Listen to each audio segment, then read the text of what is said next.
नमस्कार दोस्तों, कैसे आप सभी। उम्मीद करता हूं दोस्तों आप सभी स्वस्थ और मंगलमय होंगे। दोस्तों इस वीडियो में बात करने वाले हैं विज्ञान के टॉप प्रश्न के बारे में, जो कि दोस्तों एसएससी और रेलवे में बार बार रिपीट होता है। अगर दोस्तों ये वीडियो आप लोग पूरा देखते हैं तो ऐसा कोई एग्जाम नहीं है जहाँ से लगभग 2 से 3 क्वेश्चन न पूछा जाता हो, क्योंकि दोस्तों इसमें सभी क्वेश्चन को पूरा डिटेल में समझाया गया है। और तो और दोस्तों पूरा का पूरा पीवाईक्यू और एनसीईआरटी पर भी आधारित प्रश्न है। तो दोस्तों वीडियो को पूरा देखिएगा, चैनल को सब्सक्राइब करके वीडियो को लाइक जरूर कर लीजिएगा। चलिए क्वेश्चंस को शुरू करते हैं। पहला क्वेश्चन है दोस्तों, बहुत इंपॉर्टेंट है।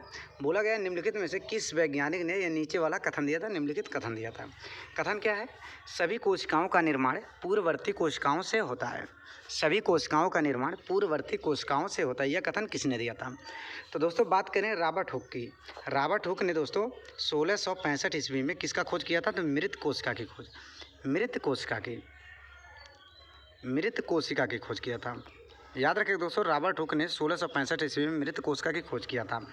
अगर दोस्तों जीवित कोशिका की बात करें, सबसे पहले जीवित कोशिका की खोज की बात किया जाए तो जीवित कोशिका को ल्यूवेन हॉक ने किया था। अब कब किया था ये दोस्तों आप लोग कमेंट करके जरूर बताइए। जीवित कोशिका की खोज ल्यूवेन हॉक ने किया था। रॉबर्ट ब्राउन की बात करें दोस्तों, तो रॉबर्ट ब्राउन ने 1831 ईस्वी में किसकी खोज किया था? तो केंद्रक की खोज। केंद्रक की खोज किसने किया था? रॉबर्ट ब्राउन ने 1831 ईस्वी में।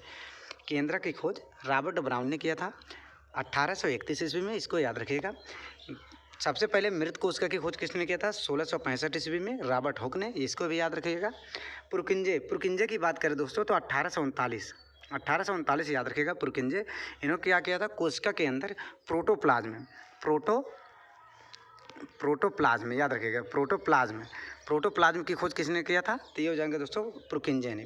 तो इसका आंसर हो जाएगा रोडोल्फ विर्चो ने क्या कहा था? जितनी भी कोशिकाओं का निर्माण होता है उनके भूतपूर्व मतलब उनसे पहले कोशिकाओं के निर्माण से ही होता है। अब कब किया था दोस्तों? इन्होंने 1855 में इन्होंने यह कथन दिया था। रोडोल्फ विर्चो ने 1855 में यह कथन दिया था, सभी कोशिकाओं का निर्माण पूर्ववर्ती कोशिकाओं से होता है। बाकी पुरकिंजे की बात करें 1839 ईस्वी में केंद्रक प्रोटोप्लाज्म की खोज किया था कोशिका के अंदर। रॉबर्ट ब्राउन की बात करें 1831 ईस्वी में केंद्रक की खोज किया था। रॉबर्ट हुक की बात करें दोस्तों 1665 ईस्वी में मृत कोशिका की खोज किया था। अब दोस्तों यहाँ पर किस टुकड़े का प्रयोग किया गया था रॉबर्ट हुक द्वारा? तो कार्क के टुकड़े का। यह भी क्वेश्चन पूछता है दोस्तों, किस टुकड़े का प्रयोग किया जाता है? इन्होंने किस चीज़ का प्रयोग किया था? तो कार्क के टुकड़े का प्रयोग करके मृत कोशिका की खोज किया था। बाकी जीवित कोशिका की अगर पूछे तो ल्यूवेन हॉक हो जाएंगे। अब दोस्तों यहाँ पर पूर्ण रूप से यहाँ पर नीचे भी दिया गया है, देखिएगा। यहाँ पर बोला गया है रोडोल्फ विर्चो ने 1855 में यह प्रसिद्ध कथन दिया, ओमनिस सेलुला, जिसका अर्थ है सभी कोशिकाएं पूर्ववर्ती कोशिकाओं से उत्पन्न होती है। इससे पहले यह माना जाता था कि कोशिकाएं स्वतः उत्पन्न होती हैं। रॉबर्ट हुक की बात करें 1665 ईस्वी में इन्होंने कार के अंदर सेल कोशिका की खोज किया था, वो भी मृत कोशिका की। रॉबर्ट ब्राउन ने 1831 ईस्वी में केंद्रक की खोज किया था। पुरकिंजे ने 1839 ईस्वी में प्रोटोप्लाज्म की खोज किया था। बाकी इन्होंने 1855 में रोडोल्फ विर्चो ने यह खोज किया था। अब दोस्तों यहाँ से अगर कोई भी डाउट आपको रहे तो आप लोग कमेंट बॉक्स में निसंदेह पूछ सकते हैं। बाकी दोस्तों आगे बढ़ते हैं अगले क्वेश्चन पर। देखिए अगला क्वेश्चन बोला गया है, क्वेश्चन है दोस्तों, जब हाइड्रोक्लोरिक अम्ल की अपक्रिया सोडियम हाइड्रोक्साइड से कराया जाता है तो निम्न में से कौन सा उत्पाद बनता है? दोस्तों इस क्वेश्चन को वेरी इंपॉर्टेंट क्वेश्चन टिक कर लीजिएगा, क्योंकि दोस्तों अम्ल और क्षार, अम्ल प्लस क्षार, अम्ल और क्षार की अपक्रिया कराने पे कौन कौन से उत्पाद बनते हैं, कभी सिंगल फॉर्म में पूछ लेता है, कभी दोस्तों पूरा प्रोडक्ट के बारे में, उत्पाद के बारे में पूछ लेता है। तो अम्ल और क्षार की अगर अपक्रिया बनाएंगे तो दोस्तों एक तो बनता है लवण, याद रखिए दोस्तों, लवण साल्ट बनता है, और प्लस दोस्तों जल बनता है। लवण साल्ट और जल का निर्माण होता है। अब इसमें दोस्तों अम्ल क्या है? तो हाइड्रोक्लोरिक एक अम्ल है। सोडियम हाइड्रोक्साइड दोस्तों क्या है? क्षार है। सोडियम हाइड्रोक्साइड क्षार है, इसको याद रखिएगा। तो यहाँ पर क्या हो जाएगा दोस्तों? एक लवण बनेगा, दूसरा बनेगा दोस्तों जल। एक लवण बनेगा, दूसरा बनेगा क्या? जल। अब इसके दोस्तों पूर्ण रूप से रिएक्शन की बात करें दोस्तों, उसके बारे में भी दोस्तों पूर्ण रूप से यहाँ पर नीचे दिया गया है, आप लोग देख सकते हैं। देखिएगा बोला गया है, बहुत इंपॉर्टेंट स्लाइड है दोस्तों, इसको नोट कर लीजिएगा, स्क्रीनशॉट लेके रख लीजिएगा, बहुत इंपॉर्टेंट है। इसका आंसर तो दोस्तों लवण और जल हो जाएगा। अब बोला गया व्याख्या के रूप में, जब किसी अम्ल की अपक्रिया क्षार से कराई जाती है तो उत्पाद के में मुख्य रूप से लवण और जल बनते हैं। इस प्रक्रिया में अम्ल और क्षार एक दूसरे के प्रभाव को उदासीन कर लेते हैं, इसलिए दोस्तों इसको उदासीनी अपक्रिया भी कहा जाता है। इसको उदासीनी अपक्रिया भी कहा जाता है, ये भी याद रखिएगा। यहाँ पर देखिए लिखा गया उदासीनी अपक्रिया भी इसको कहा जाता है, याद रखिएगा। अम्ल और क्षार की अपक्रिया को उदासीनी अपक्रिया कहा जाता है, इसको याद रखिएगा। यह किस रिएक्शन पे बेस होता है? तो यह होता है दोस्तों एक द्विविस्थापन डबल डिस्प्लेसमेंट रिएक्शन पर यह बेस होता है। बाकी दोस्तों इसके रिएक्शन की बात करें दोस्तों, हाइड्रोक्लोरिक अम्ल HCl होता है, सोडियम हाइड्रोक्साइड एक क्षार है, इसके अपक्रिया कराएंगे तो सोडियम क्लोराइड बनेगा, साथ में दोस्तों जल का निर्माण होता है। सोडियम क्लोराइड एक लवण होता है, बाकी H2 है जल हो जाएगा। तो दोस्तों इस पूरे स्लाइड को आप लोग नोट कर लीजिएगा या फिर स्क्रीनशॉट ले लीजिएगा, बहुत इंपॉर्टेंट है। यहाँ से दोस्तों बहुत सारे क्वेश्चन आप लोगों के क्लियर होते हैं। जैसे वो यहाँ पे बोलता है अम्ल और क्षार की अपक्रिया क्या कहलाती है? उदासीनी अपक्रिया। किस प्रकार का रिएक्शन है? तो द्विविस्थापन अपक्रिया है। यह इसमें दोस्तों ऊष्माक्षेपी अपक्रिया, यह क्या है? इसमें ऊष्माक्षेपी अपक्रिया, यह भी क्वेश्चन पूछता है। ऊष्मा का क्या होता है? तो ऊष्मा का निष्कर्षण होता है, मतलब उसमें निकलते हैं, ऊष्माक्षेपी है। ऊष्मा शोषी नहीं हो, शोषी में दोस्तों ऊष्मा का क्षय होता है, नाश होता है। बाकी दोस्तों आगे बढ़ते हैं, अगला क्वेश्चन है दोस्तों। क्वेश्चन है अगला, बोला गया फ्लेमिंग के बाएं हाथ के नियम के अनुसार कौन सी उंगली विद्युत धारा की दिशा को प्रदर्शित करती है? तो दोस्तों फ्लेमिंग का जो बाएं हाथ का नियम है, 3 उंगली का प्रयोग किया जाता है। मुख्यतः कौन कौन सी उंगली होती है? एक अंगूठा होता है, दूसरा तर्जनी होता है, तीसरा क्या होता है? मध्यमा। दोस्तों मध्यमा। अब ये तीनों उंगलियां दोस्तों आपस में परस्पर कितने एंगल पर होती हैं? तो 90 डिग्री के कोण पर होती हैं। तीनों क्या होती हैं? 90 डिग्री के कोण पर होती हैं। अब दोस्तों बात किया जाए अंगूठा किस चीज़ को निर्देशित करता है, बाकी तर्जनी मध्यमा। अंगूठा क्या करता है? उस पर दोस्तों कुंडली पर लगने वाले बल जिसे F से डिनोट किया जाता है। बाकी तर्जनी क्या होता है दोस्तों? चुंबकीय क्षेत्र। बल क्या करता है दोस्तों? चुंबकीय क्षेत्र की दिशा को प्रदर्शित करता है। उसके बाद दोस्तों मध्यमा क्या करता है? इसमें क्या पूछा है? बाएं हाथ के नियम के अनुसार विद्युत धारा की दिशा को कौन सा प्रदर्शित करता है? तो ये हो जाएगा दोस्तों मध्यमा क्या करता है? विद्युत धारा की दिशा को कौन करता है? मध्यमा। तो इसका आंसर हो जाएगा मध्यमा, याद रखिएगा मध्यमा। ऑप्शन नंबर C इसका सही आंसर हो जाएगा। बाकी दोस्तों तीनों उंगलियां की बात किया जाए तो तीनों उंगलियां आपस में 90 डिग्री का कोण पे परस्पर लंबवत होती हैं, ये भी याद रखिएगा। और दोस्तों फ्लेमिंग के बाएं हाथ का नियम का किस लिए प्रयोग किया जाता है? तो चुंबकीय क्षेत्र में दोस्तों लगने वाले बल की दिशा को निकालने के लिए किया जाता है फ्लेमिंग के बाएं हाथ के नियम का प्रयोग। अब दोस्तों इसके में यहाँ पर पूर्ण रूप से डिटेल में दिया गया है, आप लोग इसके स्क्रीनशॉट ले लीजिएगा। बोला गया किसी चुंबकीय क्षेत्र में स्थित धारावाही चालक पर लगने वाले बल की दिशा ज्ञात करने के लिए उपयोग किया जाता है। तर्जनी चुंबकीय क्षेत्र की दिशा, मध्यमा विद्युत धारा की दिशा, अंगूठा क्या होता है दोस्तों? गति या फिर उसमें लगने वाले बल की दिशा। इसका उपयोग कहाँ कहाँ पर होता है? उपयोग बहुत इंपॉर्टेंट है। उपयोग कहाँ कहाँ पर होता है दोस्तों? इलेक्ट्रिक मोटर में होता है, लाउड स्पीकर में होता है। ये दोनों एग्जाम्पल दोस्तों बहुत इंपॉर्टेंट है, इसको नोट कर लीजिएगा। बाकी दोस्तों कुछ इस तरह से होता है फ्लेमिंग के बाएं हाथ का। यहाँ पर इसका एंगल होता है दोस्तों 90 डिग्री, इसका भी एंगल होता है, क्या होता है? 90 डिग्री। दोनों का एंगल होता है 90 डिग्री। दोस्तों आगे बढ़ते हैं, अगला क्वेश्चन है, देखिएगा। क्वेश्चन है दोस्तों, निम्न में से किस प्रकार के जीव कोशिका विभाजन के माध्यम से, मतलब बाइनरी फिजन के माध्यम से प्रजनन करते हैं? निम्नलिखित में से कौन से जीव कोशिका विभाजन के माध्यम से प्रजनन करते हैं? बहुत ही इंपॉर्टेंट क्वेश्चन है दोस्तों, आप लोग देख सकते हैं कितनी बार यह क्वेश्चन रिपीट हुआ है। तो ये हो जाएगा दोस्तों एक कोश के जीव जो होते हैं दोस्तों अलैंगिक प्रजनन करते हैं।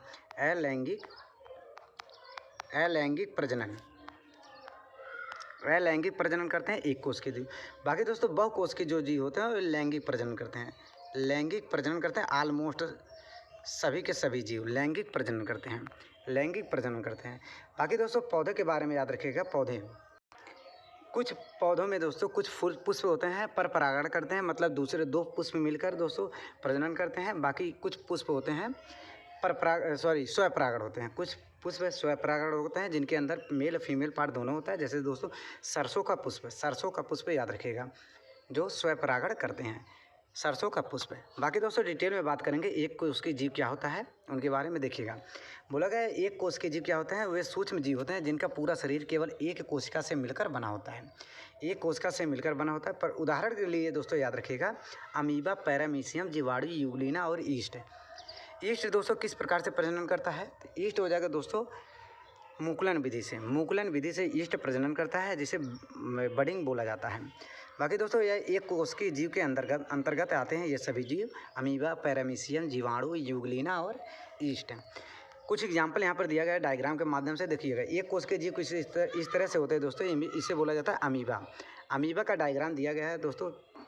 वो धीरे धीरे विकसित कुछ इस तरह से होगा, फिर यह दोस्तों बड़ा होगा, फिर उसके बाद दो कोशिका में दोस्तों डिवाइड हो जाएगा। 2 कोशिका में यह दोस्तों डिवाइड हो जाता है, इसी को बोला जाता है एक कोशिकीय जीव जो बाइनरी फिजन द्वारा प्रजनन करते हैं। अमीबा का एग्जाम्पल याद रखिएगा। नीचे भी दिया गया है दोस्तों, कुछ इस तरह से होता है लीशमेनिया। लीशमेनिया दोस्तों बाइनरी फिजन से प्रजनन करता है, यह भी याद रखिएगा। लीशमेनिया कुछ इस तरह से दिखता है लीशमेनिया, फिर धीरे धीरे विकसित होकर, देखिएगा धीरे धीरे विकसित होता है, विकसित होकर दोस्तों कुछ इस तरह से नीचे से टूटकर दोस्तों अलग अलग जीव का निर्माण कर लेता है। यह दोस्तों सभी के सभी अलैंगिक प्रजनन होता है। अलैंगिक प्रजनन, इसके लिए दोस्तों प्रजनन करने के लिए केवल एक शरीर की आवश्यकता होती है। आगे बढ़ते हैं दोस्तों, उम्मीद करते हैं ये सभी के सभी आप लोगों को समझ में आया होगा। अगले क्वेश्चन पर बढ़ते हैं। क्वेश्चन है, डीएनए का कौन सा भाग प्रोटीन की जानकारी प्रदान करने के लिए जाना जाता है? डीएनए का कौन सा भाग प्रोटीन की जानकारी के लिए जाना जाता है, प्रदान करने के लिए जाना जाता है? तो इसका आंसर हो जाएगा दोस्तों जीन। ये तो आसान क्वेश्चन है, जीन। लेकिन दोस्तों अब यहाँ से बात करेंगे कुछ और। लाइसोसोम को क्या बोला जाता है? तो लाइसोसोम को बोला जाता है आत्महत्या की थैली, सुसाइडल बैग। आत्महत्या की थैली बोला जाता है लाइसोसोम को, याद रखिएगा। आत्महत्या की थैली लाइसोसोम को बोला जाता है। लेकिन माइटोकॉन्ड्रिया की बात करें,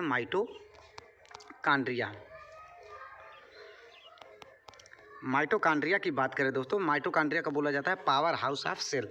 पावर हाउस ऑफ सेल, कोशिका का बिजली घर है। कोशिका का बिजली घर बोला जाता है माइटोकॉन्ड्रिया को। कोशिका का बिजली घर, बिजली घर, कोशिका का बिजली घर बोला जाता है माइटोकॉन्ड्रिया को, याद रखिएगा।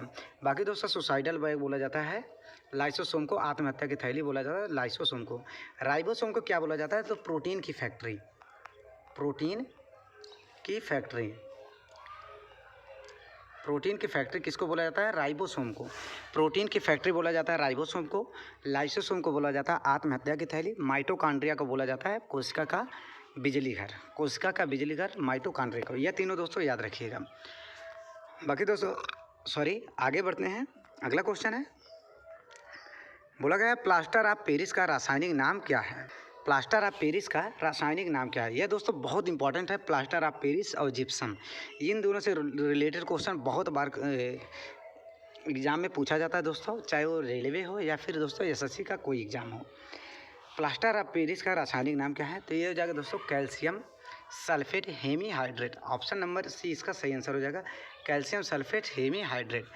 कैल्शियम सल्फेट हेमीहाइड्रेट इसको बोला जाता है। इसका रासायनिक सूत्र की बात करें दोस्तों,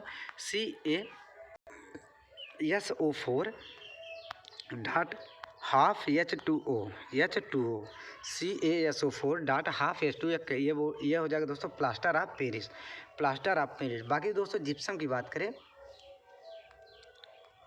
जिप्सम की बात करें दोस्तों, जिप्सम को क्या रासायनिक सूत्र क्या होता है? कैल्शियम सल्फेट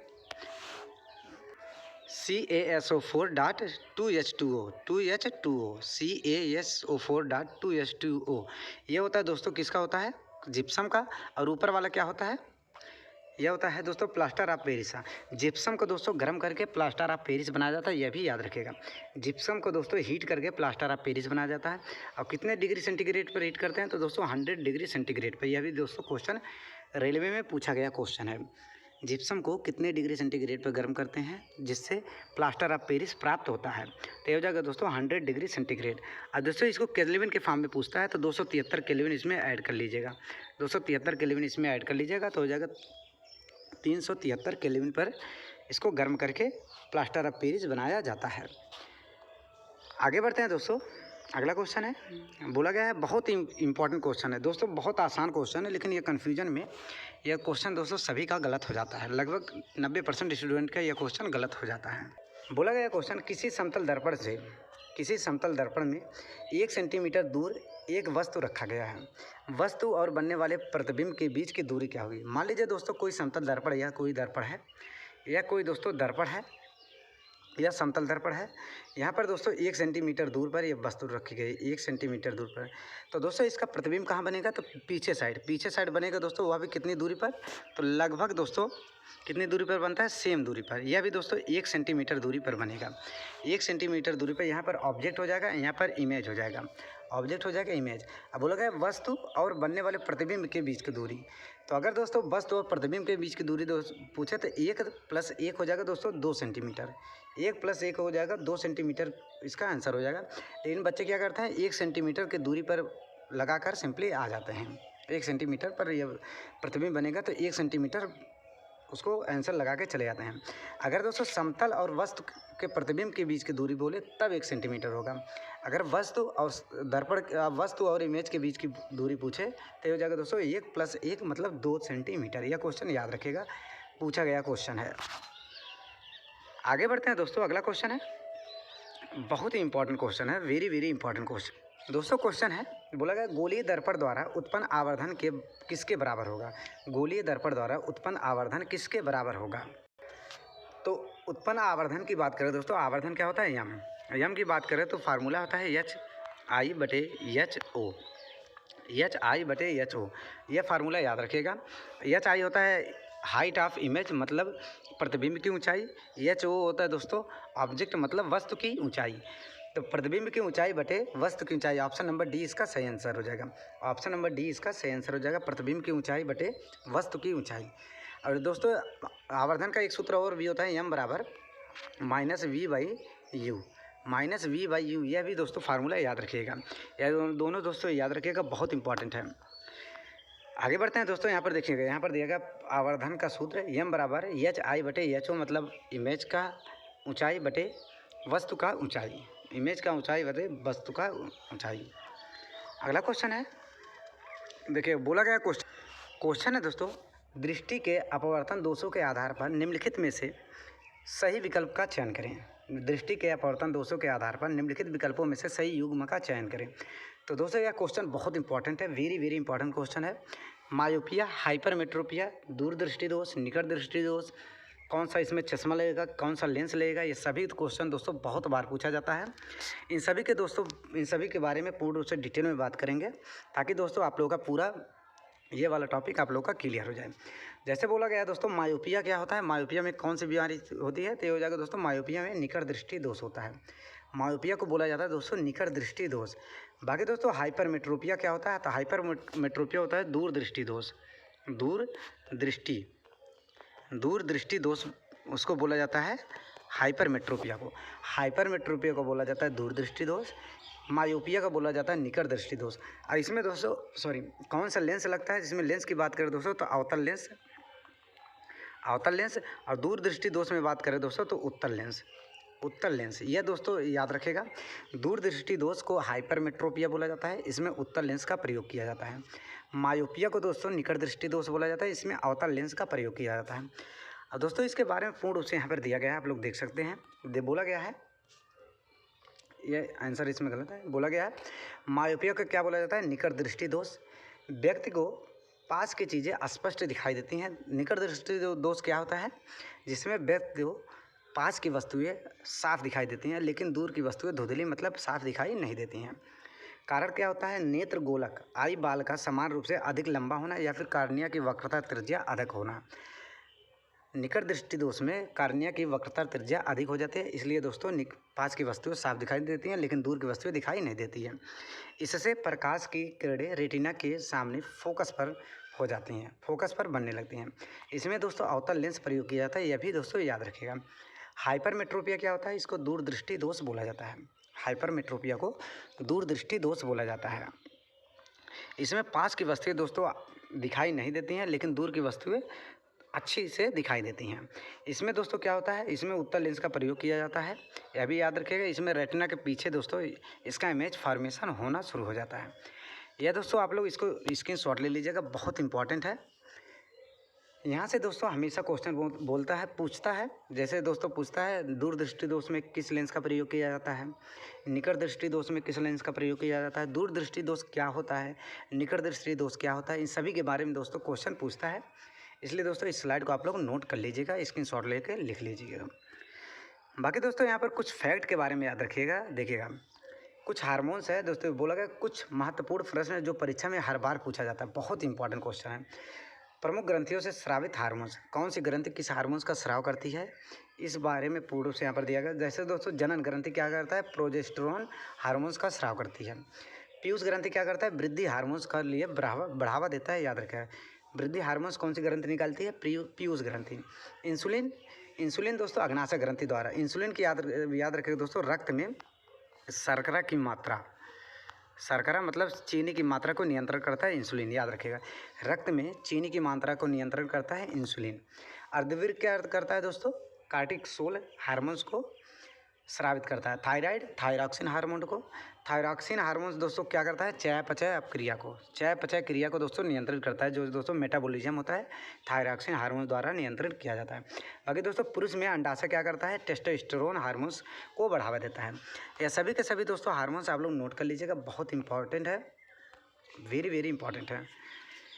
तो दोस्तों बस आज के लिए इतना ही। उम्मीद करता हूँ दोस्तों वीडियो पसंद आया हो। वीडियो पसंद आया तो दोस्तों चैनल को सब्सक्राइब करके वीडियो को लाइक करना मत भूलिएगा। मिलते हैं दोस्तों एक और नए वीडियो के साथ, तब तक के लिए दोस्तों धन्यवाद।